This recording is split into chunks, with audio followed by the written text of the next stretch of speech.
Di mana titik tidak masuk akalnya? Di mana titik tidak masuk akalnya? Aksara film maksudnya. Akhirnya dia meninggal juga. Hai guys, kali ini gue akan merangkum sebuah film tentang kakek yang super duper legend. Sebab beliau tidak pernah mendapatkan peran wasted dalam sebuah film. Ya, kecuali film ini. Terlalu OP soalnya. Oke, tanpa berlama-lama lagi, mari kita gaskan. Kisah legenda Nganjuk City ini dibuka dengan seorang kakek The Legend of Nolan yang selesai ngemaling besi-besi pembatas jalan. Oh, jadi ini oknum yang rajin nyabut besi pembatas jalan toh. Kala itu datanglah 2 minion gaje menghampiri Nolan. Somat hebat ya, rela bekerja keras demi menyekolahkan anaknya sampai kuliah. Ya iyalah, rajin, emang ibu kerjanya ngegosip doang nunggu uang dari suami. Acueks. Karena rupanya anak Nolan bernama Jordi ini, ya elah dia lagi. Baru kemarin kena azab udah ngespon lagi ke bumi. Baru aja lulus kuliah mengambil jurusan S1 kebegundalan mengikuti jejak Melin Kundang. Dan skill kebegundalan di kampusnya berhasil diterapkan di lapangan karena ketika temannya bertanya, kok orang tuamu nggak dateng, kamu yatim ya? Bapak aku mau datang, mau enggak, itu bukan urusan kamu. Nah itu dia. Teknik kebegundalan level 1 dari Jordi. Bahkan ketika Jordi baru pulang, Nolan seketika terbagongkan melihat kostum Jordi memakai toga. Mengira anaknya udah berbakat, makanya udah bisa diluluskan padahal pakai jasa GB skripsi. Ya yolo, ngaku aja kalian yang pakai jasa GB skripsi pas kuliah. Apalagi yang membagongkan di sini. Jadi kamu malu mengakui bapak di depan teman-teman kamu? Ya, ya iyalah. Gak sia-sia si Jordi ngambil jurusan kebegundalan ya. Dari pintu gerbang bisa main ke film azab berkat S1 kebegundalannya. Setelah menggebe dosa ke bapaknya sendiri, Jordi pun mulai membuat lamaran untuk melamar di perusahaan Amerika dan menjadi manajer di sana kalau bisa CEO itu jauh lebih mantap. Dan beruntungnya ketika melamar di perusahaan, ia mendapatkan seorang pemilik perusahaan yang saknian minta ampun dilihat dari gelagatnya saat melihat bentukan Jordi. Kamu Marwan ya? Baru kenalan udah demen. Tadi pagi saya dihubungin ke kantor ini untuk interview. Saya Ika. Saya pemilik perusahaan ini. Pemilik perusahaan macam apa ini?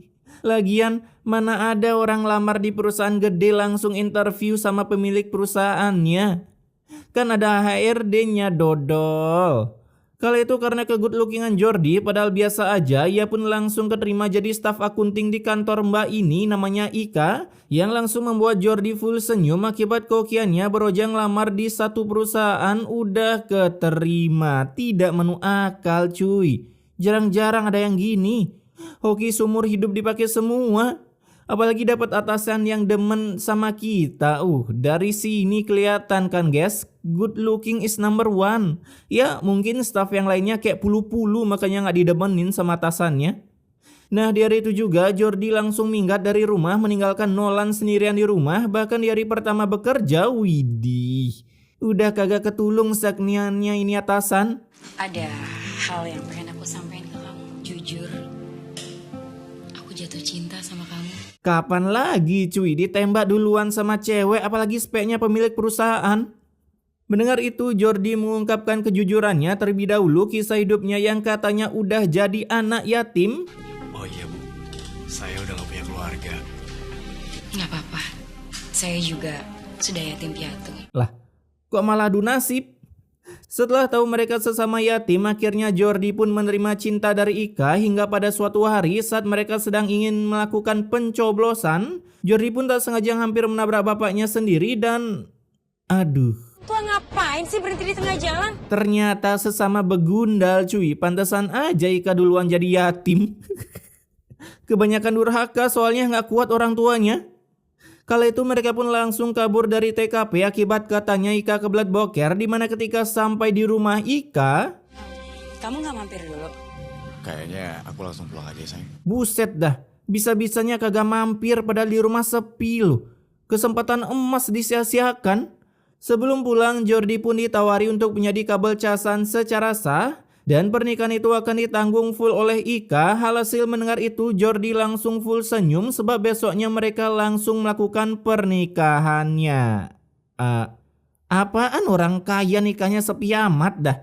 Nah, dari luar Nolan pun terbagongkan melihat anaknya sedang melakukan pernikahan, di mana saat akan dihampiri Nolan harus dicegat oleh bapak security yang akhlaknya not phone ini. Tolong izinkan saya masuk untuk menghadiri pernikahan anak saya. Mana mungkin punya orang tua miskin seperti bapak. Security daerah mana ini cuy? Ramah sekali cangkemnya. Kayak dia nggak miskin aja dah. Nolan yang diusir secara paksa, ia pun harus menggalau di tengah jalan. Kok bisa anak gue padahal bentukan kayak pulu-pulu bisa secepat ini nikah?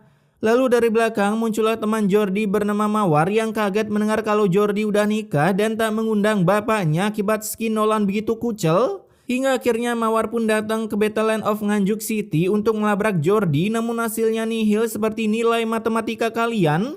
Karena Jordi langsung pergi agar istrinya tak mendengar tutur kejujuran dari cangkem Mawar. Bisa-bisanya Ika kagak curiga cuy. Ya mungkin kebelet malam pertama kali ya. Beberapa hari kemudian saat Nolan sholat datanglah seorang begundal. Itu kan belum pakai pasoman. Saya harus cari cara supaya dia tidak jadi sayang saya terus-terusan. Jadi pemulung pun masih ada saingannya cuy. Kala itu begundal ini pun melakukan sebuah tutorial mengambil sepeda racing milik Sipa dan menaruhnya di gerobak Nolan. Sehingga selesai Nolan sholat, ia pun bersyukur mendapatkan rezeki berupa sepeda yang ngespons secara tiba-tiba. Lalu tak berselang lama datanglah Sima pemilik sepeda ke sana dan berteriak maling, maling. Sampai seluruh warga menandai wajah Nolan sebagai maling yang suka GB dosa dan GB pahala. Wow, jadi ini tutorial menghilangkan pesaing toh. Gampang kali cuy. Akibat kejadian tersebut Nolan pun semakin menggalau. Ya gimana nggak galau, udah nggak diterima sama anak. Sekarang nggak diterima sama seluruh warga kampung. Tapi di tengah jalan ia pun berhasil mengetahui siapa pelakunya. Sebab begundal ini malah terang-terangan bilang kalau ia yang telah menaruh sepeda Sipa di gerobak Nolan. Agar Nolan dibenci oleh seluruh warga sampai memiliki ambisi ingin menjadi Hokage. Naruto dong kalau gitu. Nah malam harinya Nolan yang sendirian dan gak ada makanan yang bisa disantap, dimana tanpa mengatakan apa ini, hidup bagaimana ini, gak ada rokok, gak ada tai.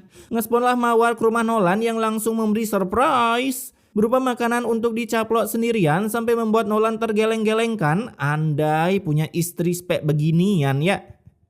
Makin panjang umur gua. Nah begitulah kira-kira ungkapan isi hati Nolan. Kemudian ketika hari udah berganti skin, Nolan pun harus berpindah kota untuk berburu besi-besi yang udah tak terpakai dan hasilnya jackpot. Besi tua itu. Ya, saya ambil. Alhamdulillah. Balik! Jackpot dituduh maling maksudnya? Lagian ngambil besi minimal izin dulu lah kek. Hasil karena kata kasihan belum ditemukan di zaman ini, Nolan pun langsung ditransfer ke kantor polisi, di mana ketika di jalan ia pun bertemu dengan Jordi yang ternyata pemilik proyek ini. Sehingga beruntung Jordi memberi Nolan kesempatan untuk tak meet and greet dengan para napi di lapas, tapi dengan syarat jangan pernah datang menemuinya lagi. Ya lumayan lah ya daripada di penjara. Toh juga itu anak bentar lagi dikutuk jadi batu. Nah ketika pulang Nolan pun harus tepar lemas di lantai akibat penyakitnya yang udah staycation lama di tubuhnya. Namun beruntung Nolan berhasil dibawa ke RS oleh Mawar hingga mendapatkan kabar bahwa Nolan telah menderita penyakit salah satu zodiak. Berdasarkan hasil dari laboratorium, Pak Somad menderita kanker paru-paru. Buset dah, ngeri-ngeri sedap penyakit Nolan cuy. Mengetahui Nolan berpenyakitan, Mawar pun langsung menuju rumah Jordi yang entah gimana caranya dia tahu Jordi tinggal di Nganjuk City. Tapi yang pasti mendengar bapaknya kena serangan kanker, Jordi sama sekali tak takut sebab ia udah bahagia menikmati Serabi Bandung beserta seluruh aset yang dimiliki Ika. Jangan sampai kamu nyesel kalau nanti kamu udah kehilangan bapak kamu sendiri. Memang itu yang kuharapkan. Si Jordi pengen dikutuk jadi batu tapi gak bisa cuy. Kagak punya emak soalnya. Pantesan aja dia berani durhaka ke bapaknya. Selesai perbacotan dengan Mawar, Ika pun kembali memberi Jordi bacotan menyuruhnya agar mau jujur. Tapi yang namanya S1 kebegundalan, tentunya si Jordi tak semudah itu perguso jujurnya. Hingga muncullah niat Ika untuk mencari tahu kebenaran dari Jordi yang selama ini hidupnya seperti permainan puzzle anak TK. Beberapa hari kemudian setelah Nolan dinyatakan boleh pulang, buset dah, biayanya mahal banget cuy. Ini kagak ada BPJS kah? Mawar pun terpaksa merogoh celengan hasil nabung sejak menjadi zigot di dalam rahim emaknya sampai menerima tutur dari cangkem bapaknya karena untuk apa membantu orang yang tak dikenal. Mantap. Nolan dikelilingi para begundal cuy. Daripada mendengarkan cangkem bapaknya memberi tutur, Mawar pun langsung pergi ke rumah sakit untuk menjemput Nolan yang udah siap dibawa pulang. Tapi beroja sampai di rumah, ngesponlah bapak Mawar ke sana untuk memaki-maki si Nolan. Sudah cukup selama ini Bapak menyusahkan anak saya. Bukan kewajiban Husna untuk berbakti sama Bapak. Dia bukan siapa-siapa Bapak. Ya elah, anak lagi GB pahala dikekang. Hasil mendengar itu Nolan langsung menyuruh Mawar mengikuti perintah bapaknya sebelum Mawar menjadi anak durhaka seperti Jordi meski ini versi premiumnya.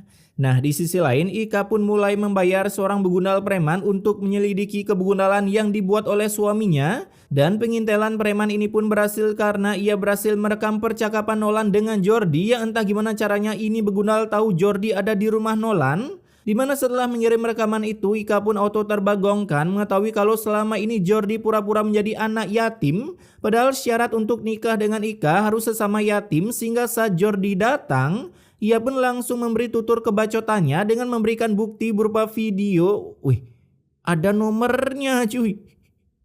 Gas lah catet mayan buat minta info loker ke Ika. Apalagi kalau kalian good looking, auto sak nih Ika cuy. Kala itu Jordi pun langsung diusir oleh Ika dari rumahnya sekaligus dikik dari kakak alias cerai sampai akhirnya ia pun harus kembali ke rumah bapaknya. Namun beroja sampai ia lagi-lagi terbagongkan mengetahui bapaknya telah minggat dari rumah menjual rumahnya demi melunasi hutang biaya perkuliahan Jordi selama ini. Ya Allah Bapak. Eleh, baru tobat lu kan? Dikasih bapak baik malah jadi begundal. Di sisi lain saat Nolan pergi entah kemana karena kebetulan tak mengatakan peta, ia pun melihat teman sepemulungnya akan ditabrak oleh mobil balap. Tapi berhasil diselamatkan oleh Nolan hingga temannya yang awalnya membegundalkan bisa kembali ke jalan kebenaran. Dengan mengajak Nolan tinggal bareng di rumah dan ngemaling besi bareng-bareng. Gampang sekali ya tobatnya.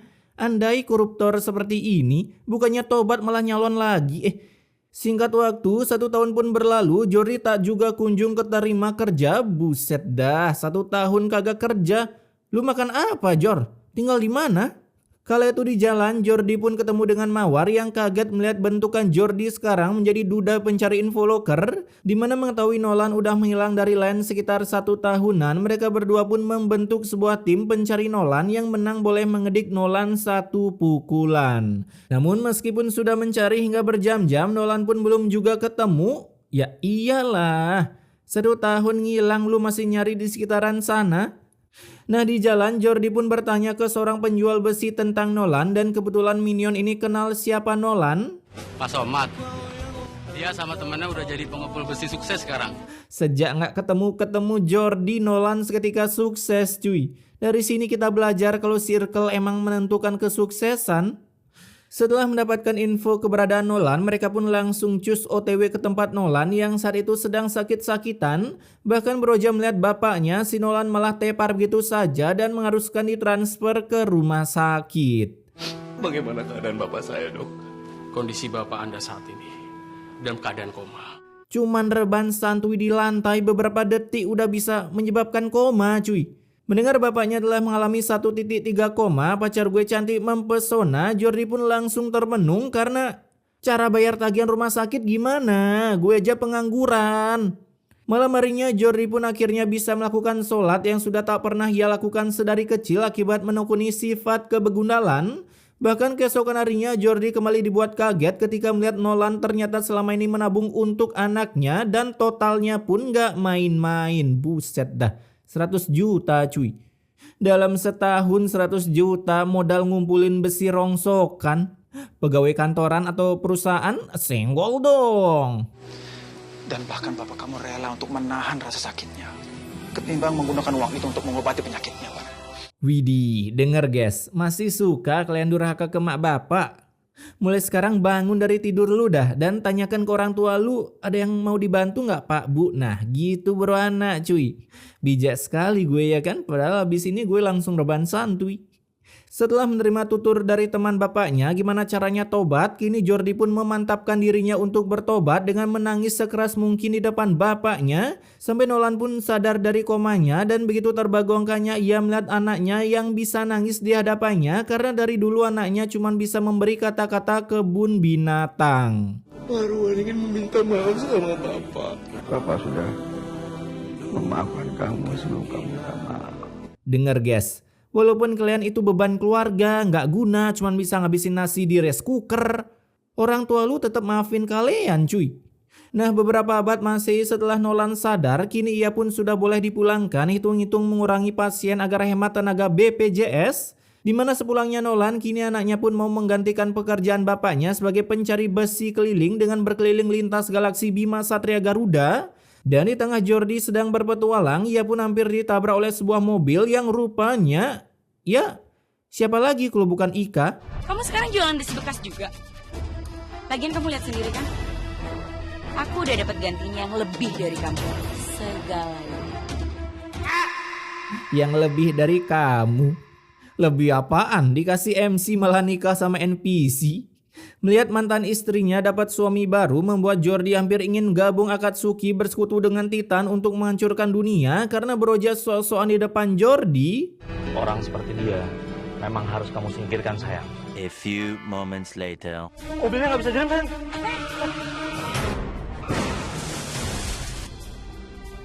Niat nyingkirin Jordi malah nyingkirin diri sendiri. Akibat kecelakaan yang tidak masuk akal tersebut, Ika dan suaminya langsung wasted seketika sebab mobilnya terkena ulti dari Valir.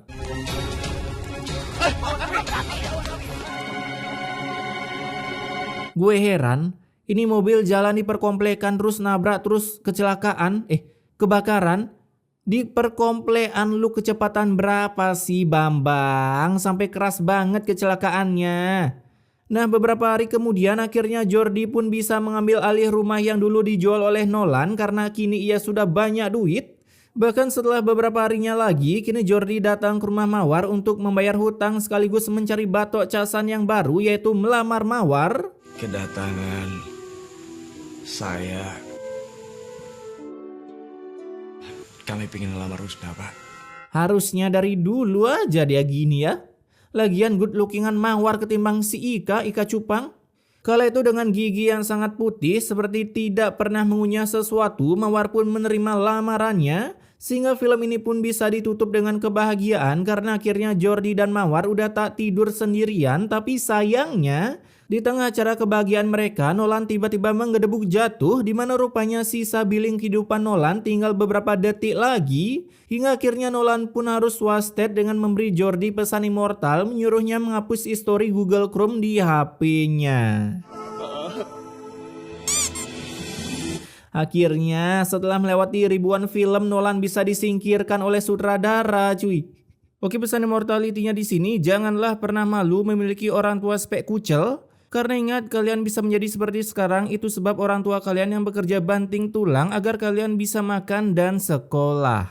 Jadi jikalau kalian udah bekerja, sisihkanlah uang sedikit untuk orang tua kalian. Dan bagi yang belum bekerja, cukup sering-sering bertanya ke orang tua kalian, ada yang bisa dibantu nggak Pak Bu? Karena dengan berkata seperti itu, satu beban orang tua kalian akan hilang. Asik. Tapi intinya, stay wakwa guys.